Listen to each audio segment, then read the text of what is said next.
여러분 안녕하십니까. 직업상담하는 남자 솔로몬입니다. 솔로몬의 핵심 노트, 오늘은 그 10번째 직업상담 기법입니다. 가장 많이 출제되는 내용이기도 하기 때문에 여러분들이 관심을 가지고 집중해서 공부해야 될 부분이기도 합니다. 오늘은 직업상담 기법 중에서도 첫 번째 초기 면담에 관한 내용입니다. 요약 정리해 드리겠습니다.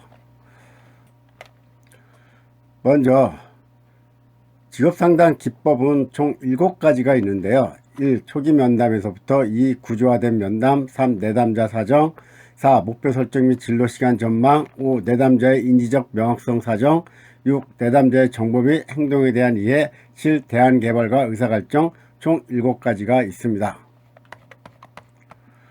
오늘은 첫 번째 초기 면담입니다. 2019년 3회 최신 문제 출제됐던 부분입니다. 초기 면담의 유형 중 정보지향적 면담을 위한 상담 기법과 거리가 먼 것은, 이런 문제가 출제됐었죠. 60일 초기 면담의 유형은 1. 내담자 대 상담자의 솔선수범 면담 2. 정보지향적 면담 3. 관계지향적 면담, 이렇게 3가지가 있습니다. 내담자 대 상담자의 솔선수범 면담은 내담자 또는 상담자에 의해 시작되는 상담을 말하는 것이고요. 이 정보지향적 면담은 탐색하기, 개방형 질문, 폐쇄형 질문, 요 3가지가 있습니다. 또 세 번째 관계지향적 면담은 재진술과 감정의 반영 또는 반향, 이렇게 2가지로 나눠지는데요. 재진술이라고 하는 것은 내담자가 표명하려는 말을 상담자가 제대로 알아들었음을 증명해주는 상담자의 반응을 이야기하는 것이고요. 이 감정의 반영이라고 하는 것은 내담자의 정서적 느낌을 상담자가 참신한 말로 부연해 주는 것을 말합니다. 예전에 필기에서 또 나왔었던 문제예요. 어떻게 나왔냐면, 초기 면담 중 관계지향적 면담에 관한 설명으로 옳은 것은, 이렇게 나왔습니다. 관계지향적 면담에 관한 설명으로 옳은 것은, 여기 보면 세 번째 관계지향적 면담이 있잖아요. 그러면 재진술, 감정의 반영, 이런 것들을 예제를 들고 또 이 중에서 맞는 걸 골라라 하는 거죠. 그럼 여러분은 재진술과 감정의 반영, 이 둘 중에 설명한 내용을 고르시면 되는 거죠. 최신에 나왔던 건 정보지향적 면담을 위한 상담 기법이라고 했거든요. 정보지향적 면담은 탐색하기, 개방형 질문, 폐쇄형 질문, 또 네 번째 아닌 것을 써서 골라낼 수 있으면 되겠죠. 초기 면담의 2번째입니다. 62. 초기 면담의 주요 요소가 나오는데요. 이것도 최신 문제에 출제됐었습니다.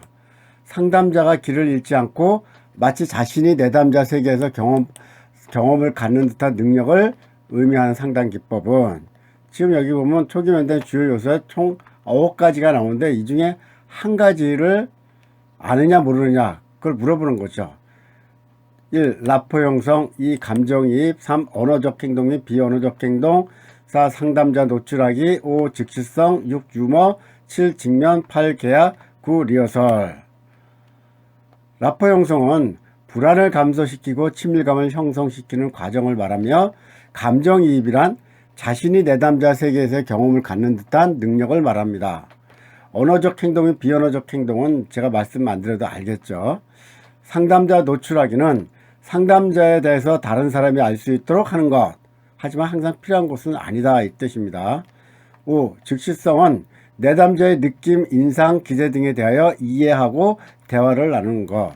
6. 유머, 내담자의 긴장감 해소, 품위를 떨어뜨리는 것은 아니다. 그 얘기는 뭐냐면, 유머는 뭐 제가 설명 안 드려도 알겠지만 유머를 한다 그래서 내담자의 품위를 떨어뜨리는 것은 아니다. 즉 상담자의 품위를 떨어뜨리는 것도 아니죠. 내담자의 긴장 해소를 위한 것이라는 것이죠.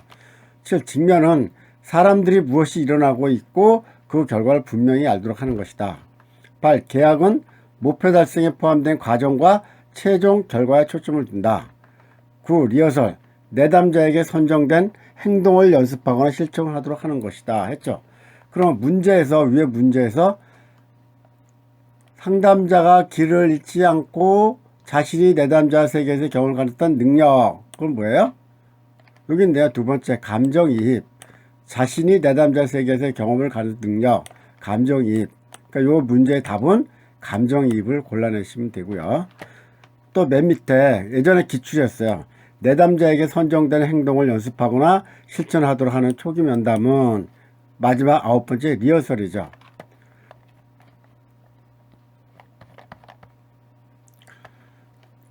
다음은 두 번째 면담 기법 중에 생애 진로 주제 확인 및 분석. 이거는 아들러라고 아시면 돼요. 생애 진로 주제 하면 아들러. 앞에 생, 아들러의 아. 그래서 생아. 생애 진로는 아들러구나. 이렇게 아시면 되겠고요. 63. 생애 진로 주제의 역할 모형. 인간 행동의 모형이라고도 합니다. 1. 작업자 역할, 2. 학습자 역할, 3. 개인적 역할. 요 세 가지가 있는데 작업자 역할은 자료 관념, 사람 사물을 말하고 학습자 역할에는 학습 형태와 학습자 형태 두 가지로 나눕니다. 학습자 형태는 집중형, 적응형, 확산형, 동화형 네 가지가 있다는 것이고요. 개인적 역할은 대뇌반 구상의 기능, 생애 형태. 생애 형태는 뭐예요? 아들러의 일사회성이라고 지난번에 말씀드렸죠. 자, 필기 기출이 어떻게 나왔냐? 아들러가 생애 주제를 이해하기 위해서 활용한 세 가지 차원에 해당하지 않는 것은 이렇게 나왔어요. 63번 제목을 보면 생애 진로 주제의 역할과 모형인데 문제는 아들러가 생애 주제를 이해하기 위해서 이렇게 나왔어요. 그러니까 아들러 그러면 생애 진로 주제 이렇게 이해하셔야 이 문제를 풀 수 있겠죠. 또 활용한 세 가지 차원. 제목은 세 가지 차원으로 되어 있지 않아요. 역할 모형 또는 인간 행동 모형 세 가지로 나왔어요. 그래서 여러분들이 이 부분은 혼돈을 겪으면 안 되겠다. 그래서 이렇게 물어볼 때는 생애 진로 주제 역할 모형 세 가지를 얘기하는구나 라고 이해하시고 작업자 역할, 학습자 역할, 개인적 역할 요 세 가지를 알아두셔야 이 문제를 맞출 수가 있습니다. 3. 세 번째는 구조화된 면담입니다. 64. 생애 진로 사정의 의미. 여기서 사정이라는 것은 영어로 어세스먼트죠. 평가라는 뜻이기도 합니다. 조사하거나 심사하여 결정한다는 사전적 뜻도 있습니다. 생애 진로 사정이란 1. 상담자와 내담자가 처음 만났을 때 사용해 볼 수 있는 구조화된 면접 기법이다. 2. 내담자에 관한 직업상담 정보를 얻는 질적인 절차이다. 3. 내담자와 환경과의 관계를 이해하는 데 도움을 주는 것이다. 4. 내담자의 생애에 대한 근본적인 접근이 명백히 밝혀지도록 하는 것이다. 자, 기출은 다음 중 생애진로 사정에 관한 설명으로 틀린 것은 했잖아요. 그럼 네 가지를 여러분에게 정리해 드리는데 틀린 것은 했으니까 네 가지가 아닌 것이 나오면 틀린 것이죠. 그래서 이 네 가지를 다 외우시면 좋겠지만 그렇지 않을 때는 제가 이렇게 노란색 친 부분 처음 만났을 때 구조화된 면담 기법, 직업상담 정보를 얻는 것, 환경과의 관계를 이해하는 것, 명백히 밝혀지도록 하는 것, 요 정도만 여러분들이 기억하셔도 이 문제는 맞출 수가 있습니다. 자, 구조화된 면담 중에서 65, 별이 3개네요.